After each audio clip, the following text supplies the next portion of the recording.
السلام علیکم دوستو، اسلامی دوار چینل پہ آپ سب کو خوش آمدید کہتا ہوں۔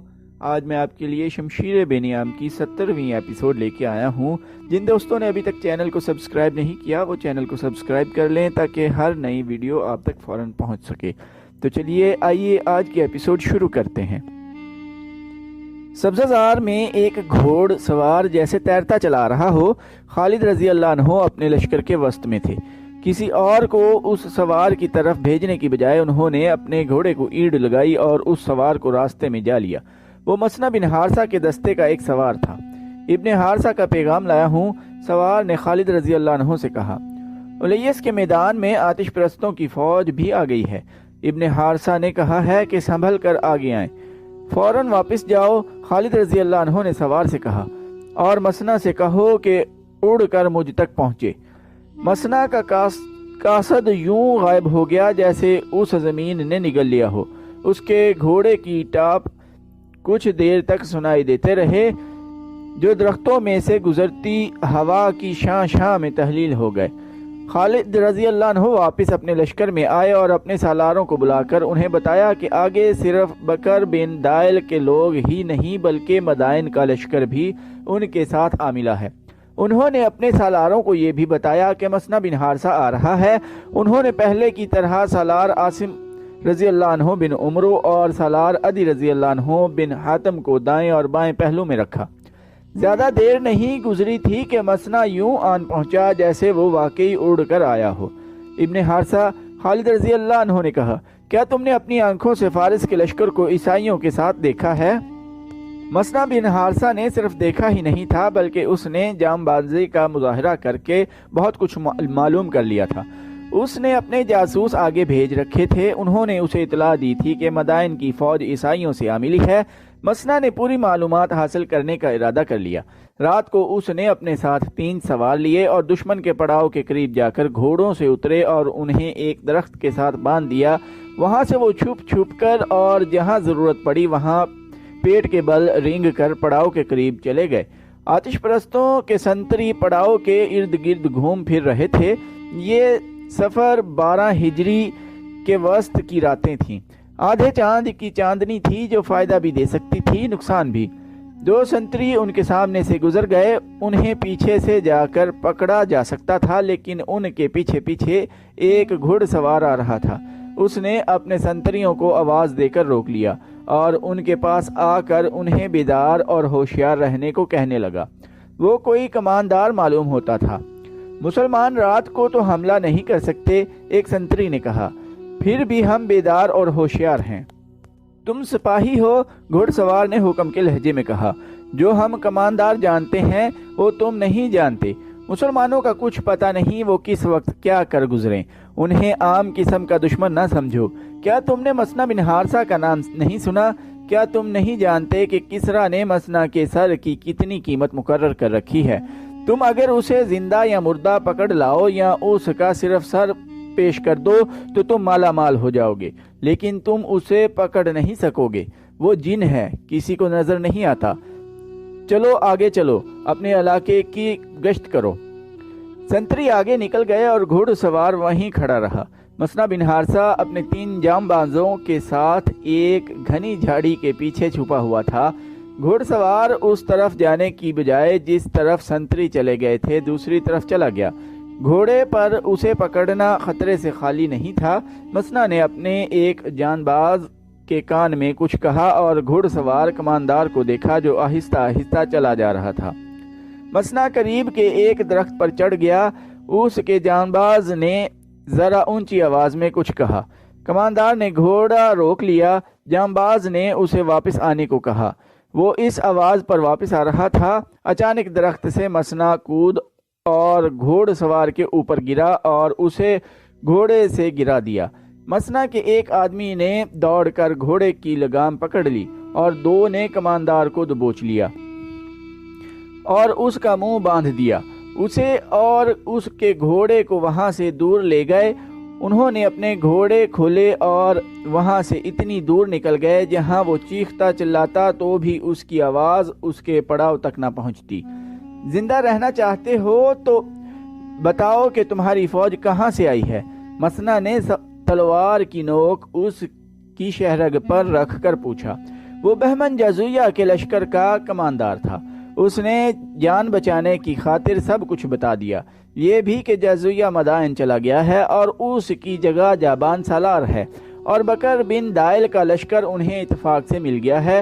اس نے یہ بھی بتایا کہ اس قبیلے کے کچھ سردار مدائن سے فوج اپنے ساتھ لائیں گے۔ کیا تمہیں معلوم ہے کہ مدینہ کی فوج کہاں ہے؟ مسنا نے اس سے پوچھا۔ وہ بہت دور ہے، کماندار نے جواب دیا۔ ہم اس پر حملہ کرنے جا رہے ہیں، شاید 2 روز بعد۔ جب اس سے ہر ایک بات معلوم ہو گئی تو اسے ہلاک کر کے لاش وہیں دفن کر دی گئی۔ سورج طلوع ہو چکا تھا جب مسنا بن حارثہ خالد رضی اللہ عنہ کو یہ روداد سنا رہا تھا۔ تعداد کا اندازہ کیا ہے؟ خالد رضی اللہ عنہ نے پوچھا۔ صحیح اندازہ مشکل ہے ابن ولید، مسنا نے کہا۔ ہماری اور ان کی تعداد کا تناسب وہی ہے جو پہلے تھا، وہ ہم سے 4 گنا نہیں تو 3 گنا سے زیادہ یقیناً ہے۔ خالد رضی اللہ عنہ نے اپنی فوج کو روکا نہیں تاکہ وقت ضائع نہ ہو اور دشمن کو بے خبری میں جالیں۔ انہوں نے چلتے چلتے اپنے سالاروں سے مشورے لیے، خود سوچا اور احکام دیے۔ ان عربوں کے متعلق آتش پرستوں کے سب سے زیادہ جری اور تجربہ کار سالار ہرمز نے کہا تھا کہ یہ لوگ صحرا کے رہنے والے ہیں اور صحرا میں ہی لڑ سکتے ہیں۔ ہرمز نے یہ بھی کہا تھا کہ وہ انہیں دجلہ اور فرات کے اس علاقے میں لڑائے گا جس میں درخت، جھاڑیاں، گھاس اور کہیں کہیں دلدل ہے، لیکن ہرمز کے خواب اسی سرسبز اور دلدلی علاقے میں ٹوٹ ٹوٹ کر بکھر گئے تھے۔ خدا کی قسم تم اب دریاؤں اور جنگلوں میں بھی لڑ سکتے ہو، خالد رضی اللہ عنہ نے اپنے سالاروں سے کہا۔ اس زمین پر تم نے اتنے طاقتور دشمن کو 3 شکستیں دی ہیں، تم نے یہ بھی دیکھ لیا ہے کہ ہمارے دشمن کے لڑنے کا طور طریقہ کیا ہے۔ مسنا نے بتایا ہے کہ دشمن اگر اسی میدان میں ہوا جہاں وہ پڑاؤ کیے ہوئے ہے تو یہ ذہن میں رکھ لو کہ یہ میدان 2 دریاؤں، دریائے فرات اور دریائے خصیف کے درمیان ہے۔ میدان ہموار ہے لیکن درختوں اور سبزے کی بہتات ہے۔ دوڑتے گھوڑوں پر تمہیں درختوں کا اور ان کے جھکے ہوئے ٹہنوں کا خیال رکھنا پڑے گا، ورنہ ان ٹہنوں سے ٹکرا کر مارے جاؤ گے۔ میدان محدود بھی ہے، ہمیں دشمن کو کسی قسم کا دھوکہ دینے کا اور چالیں چلنے کا موقع نہیں مل سکے گا، ہمیں آمنے سامنے کا معرکہ لڑنا پڑے گا۔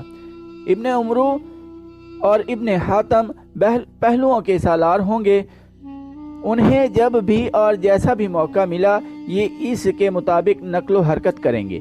اپنے کمانداروں کو یہ بتانا ضروری ہے کہ آمنے سامنے کی لڑائی میں جذبے کی شدت اور جسمانی پھرتی اور مضبوط حوصلے کی ضرورت ہوتی ہے۔ ابن حارثہ، تم ہمارے پابند ہو کر نہیں لڑو گے، تمہارے ساتھ پہلے طے ہو چکا ہے کہ تم اپنے انداز کا معرکہ لڑو گے، لیکن تم یہ احتیاط کرو گے کہ تمہارے سوار ہمارے راستے میں نہ آئیں۔ تم نے اپنے سواروں کو یہی تربیت دے رکھی ہے کہ انہیں اسی طرح استعمال کرو، لیکن اندھا دھند نہیں۔ نظم و ربط بہت ضروری ہے۔ ابن ولید، مسنا بن حارثہ نے کہا، تجھ پر اللہ کی رحمت ہو، تو نے جیسا کہا ہے تجھے ویسا ہی نظر آئے گا۔ کیا تو مجھے اجازت دیتا ہے کہ میں اپنے دستے میں چلا جاؤں؟ میں تجھے اللہ کے سپرد کرتا ہوں، حارثہ کے بیٹے، خالد رضی اللہ عنہ نے کہا۔ جا میدان جنگ میں ملیں گے یا میدان حشر میں؟ مسنا نے گھوڑے کو ایڑ لگائی اور پلک جھپکتے نظروں سے اوجھل ہو گیا۔ اس کے ساتھ اس آتش پرست کماندار کا گھوڑا بھی تھا جسے اس نے قتل کر دیا تھا، وہ یہ گھوڑا خالد رضی اللہ عنہ کے لشکر کو دے گیا تھا۔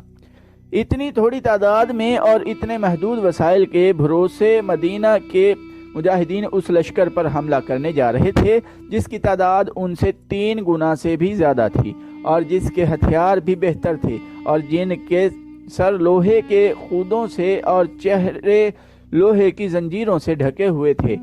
ان کی ٹانگوں پر جانوروں کی موٹی اور خشک کھالوں کے خول چڑھے ہوئے تھے۔ مجاہدین کے دلوں میں کوئی خوف نہ تھا، ذہنوں میں کوئی وہم اور وسوسہ نہ تھا۔ ان کے سامنے ایک پاک اور عظیم مقصد تھا۔ ان کی نگاہوں میں اپنے اللہ، رسول صلی اللہ علیہ وآلہ وسلم اور مذہب کی عظمت تھی۔ اپنی جانوں کی کوئی اہمیت نہ تھی سوائے اس کے کہ یہ جان اللہ کی دی ہوئی ہے۔ اور اسے اللہ کی راہ میں ہی قربان کرنا ہے۔ اپنی زندگی دے کر وہ اسلام کو زندہ رکھنے کا عہد کیے ہوئے تھے۔ وہ گھروں سے، اپنی بیویوں سے، اپنی ماؤں، بہنوں اور بیٹیوں سے دور ہی دور ہٹتے جا رہے تھے۔ ان کے شب و روز خاک و خون میں گزر رہے تھے۔ زمین ان کا بچھونا تھی اور اوپر آسمان تھا۔ باطل کی چٹانوں سے ٹکرانا، کفر کے تلاطم کو چیرنا اور دشمنان دین کے عزائم کو کچلنا ان کی عبادت تھی۔ ان کی زبانوں پر اللہ کا نام تھا۔ وہ تلوار کا وار کرتے تھے تو اللہ کا نام لیتے تھے، اور تلواروں سے کٹ کر گرتے تھے تو اللہ کا نام لیتے تھے۔ زخمی ہوتے تو اللہ کا پکارتے تھے۔ لا ریب ایمان کی پختگی اور جذبے کی دیوانگی ان کے ہتھیار تھے، اور یہی ان کی ڈھال تھی۔ وہ اس وقت دشمن کے سامنے پہنچے جب دشمن کا دوپہر کا کھانا تیار ہو چکا تھا۔ ان کے سالار جابان کے حکم سے لشکر کے لیے خاص کھانا تیار کیا گیا تھا۔ مورخ طبری، ابن ہشام اور محمد حسین ہیکل لکھتے ہیں کہ فارس کی فوج کو سانڈوں کی طرح پالا جاتا تھا۔ سپاہیوں کو مرغن کھانے کھلائے جاتے تھے۔ فارس کے شہنشاہوں کا اصول بلکہ عقیدہ تھا کہ مضبوط اور مطمئن فوج ہی سلطنت اور تخت و تاج کی سلامتی کی ضامن ہوتی ہے۔ فارسی سالار جابان نے اس سے زیادہ مرغن اور پرتکلف کھانا تیار کرایا تھا جو فوج کو عام طور پر ملا کرتا تھا۔ اس کھانے کا ذکر تاریخوں میں بھی آیا ہے۔ بے شمار جانور ذبح کر دیے گئے تھے۔ گوشت کے علاوہ کئی چیزیں پکائی گئی تھیں۔ مورخوں نے لکھا ہے کہ جابان اپنے لشکر کی خاطر تواضع کر رہا تھا کہ سپاہی خلوص دل سے لڑیں گے اور اچھے سے اچھا کھانا کھانے کے لیے زندہ رہیں گے۔ کھانا چونکہ خاص تھا، اس لیے اس کی تیاری میں معمول سے زیادہ وقت لگ گیا۔ دن کا پچھلا پہر شروع ہو چکا تھا جب کھانا تیار ہوا۔ لشکر بھوک سے بیتاب ہو رہا تھا۔ جب لشکر کو اطلاع دی گئی کہ کھانا تیار ہو گیا ہے اور لشکر کھانے کے لیے بیٹھ جائے، عین اسی وقت گشتی سنتریوں نے اطلاع دی کہ مسلمانوں کی فوج سر پر آ گئی ہے۔ خالد رضی اللہ عنہ اپنے اس مقصد میں کامیاب تھے کہ دشمن کو ان کی آمد کی خبر قبل از وقت نہ ہو۔ انہوں نے دشمن کو بے خبری میں جا لیا تھا۔ آتش پرستوں اور عیسائیوں میں ہڑبونگ سی بپا ہو گئی۔ سالار اور کماندار چلا چلا کر دونوں لشکروں کو جنگ کی تیاری اور صف بندی کا حکم دے رہے تھے، مگر لشکر کے سامنے جو رنگا رنگ کھانے رکھے جا رہے تھے انہیں لشکر چھوڑنے پر آمادہ نہ تھا۔ طبری کی تحریر شاہد ہے کہ لشکر سے بڑی بلند آواز اٹھی کہ مسلمانوں کے پہنچنے تک وہ کھانا کھا لیں گے۔ بیشتر سپاہی کھانے میں مصروف ہو گئے۔ خالد رضی اللہ عنہ کی فوج جنگی ترتیب میں بالکل سامنے آ گئی۔ یہ فوج حملے کے لیے بالکل تیار تھی۔ آتش پرستوں اور عیسائیوں میں وہ بھی تھے جو مسلمانوں سے شکست کھا چکے تھے۔ انہوں نے اپنی فوج کو مسلمانوں کی تلواروں اور برچھیوں سے کٹتے دیکھا تھا۔ وہ مسلمانوں کو دیکھ کر ہی ڈر گئے۔ کھانا چھوڑ دو، ان میں سے کئی ایک نے واویلا بپا کر دیا۔ ان مسلمانوں کو موقع نہ دو، کاٹ دیں گے، مار دیں گے، تیار ہو جاؤ۔ وہ کھانا چھوڑ کر لڑنے کی تیاری کرنے لگے۔ باقی لشکر اپنے سالاروں اور کمانداروں کا بھی حکم نہیں مان رہا تھا۔ وہ سب بھوک سے مرے جا رہے تھے، لیکن جنہوں نے مسلمانوں کے ہاتھ دیکھے ہوئے تھے ان کی خوف زدہ ہڑبونگ دیکھ کر سارا لشکر کھانا چھوڑ کر اٹھ کھڑا ہوا۔ مدینہ کے مجاہدین اور آگے چلے گئے۔ خالد رضی اللہ عنہ انہیں احکام دے رہے تھے۔ دشمن نے ابھی گھوڑوں پر زینیں کسنی تھیں اور سارے لشکر نے زرہ پہننی تھی۔ جابان نے مہلت حاصل کرنے کے لیے یہ طریقہ اختیار کیا کہ اس دور کے رواج کے مطابق عیسائیوں کے سردار عبدالاسود اجلی کو ذاتی مقابلے کے لیے آگے کر دیا۔ کس میں ہمت ہے جو میرے مقابلے کے لیے آئے گا؟ عبدالاسود نے اپنے لشکر سے آگے آ کر مسلمانوں کو للکارا۔ جسے میری تلوار سے کٹ کر مرنے کا شوق ہے وہ آگے آ جائے۔ میں ہوں ولید کا بیٹا۔ خالد رضی اللہ عنہ نے نیام سے تلوار نکال کر بلند کی اور گھوڑے کو ایڑ لگائی۔ میں ہوں جس کی تلوار تجھ جیسوں کے خون کی پیاسی رہتی ہے۔ گھوڑے کی پیٹھ پر رہ اور اپنا نام پکار۔ میں ہوں عبدالاسود اجلی، اس نے بلند آواز سے کہا۔ نام اجلان کا بلند ہوگا۔ خالد رضی اللہ عنہ کا گھوڑا اس کے قریب سے گزر گیا، آگے جا کر مڑا اور خالد رضی اللہ عنہ نے تلوار تان لی۔ عبدالاسود نے بھی تلوار نکال لی تھی۔ خالد رضی اللہ عنہ نے دوڑتے گھوڑے سے اس پر وار کیا، لیکن یہ وار خطا گیا۔ عبدالاسود نے بھی خالد رضی اللہ عنہ کی طرح گھوڑا دوڑایا اور ایک بار پھر دونوں سوار آمنے سامنے آئے۔ اب کہ عبدالاسود نے وار کیا، خالد رضی اللہ عنہ نے وار اس طرح روکا کہ ان کی تلوار عبدالاسود کی تلوار کے دستے پر لگی جہاں اس عیسائی سردار کا ہاتھ تھا۔ اس کے اس ہاتھ کی 2 انگلیوں کے اوپر کے حصے صاف کٹ گئے، تلوار اس کے ہاتھ سے گر پڑی۔ عبدالاسود نے بھاگ نکلنے کی بجائے بلند آواز میں کہا کہ اسے برچھی دی جائے۔ اس کے لشکر میں سے ایک آدمی نکلا جس کے ہاتھ میں برچھی تھی، وہ دوڑتا ہوا اپنے سردار کی طرف آیا۔ خالد رضی اللہ عنہ نے اس کا راستہ روکنے کے لیے گھوڑے کا رخ اس کی طرف کر دیا۔ وہ آدمی پیادہ تھا۔ اس نے خالد رضی اللہ عنہ سے بچنے کے لیے برچھی اپنے سردار کی طرف پھینکی۔ خالد رضی اللہ عنہ پہنچ گئے تھے۔ برچھی آ رہی تھی جسے خالد رضی اللہ عنہ کے سر کے اوپر سے گزرنا تھا۔ عبدالاسود نے برچھی پکڑنے کے لیے دونوں ہاتھ بلند کر رکھے تھے۔ خالد رضی اللہ عنہ نے برچھی کو تلوار ماری۔ برچھی کٹ تو نہ سکی لیکن ان کا مقصد پورا ہو گیا۔ برچھی راستے میں رک گئی اور گر پڑی۔ خالد رضی اللہ عنہ نے گھوڑے کا رخ عبدالاسود کی طرف کر دیا۔ اب یہ شخص وار سے صرف بچ سکتا تھا، وار کو روکنا اس کے بس کی بات نہیں تھی۔ خالد نے بغرض تماشا اسے ادھر ادھر بھگایا۔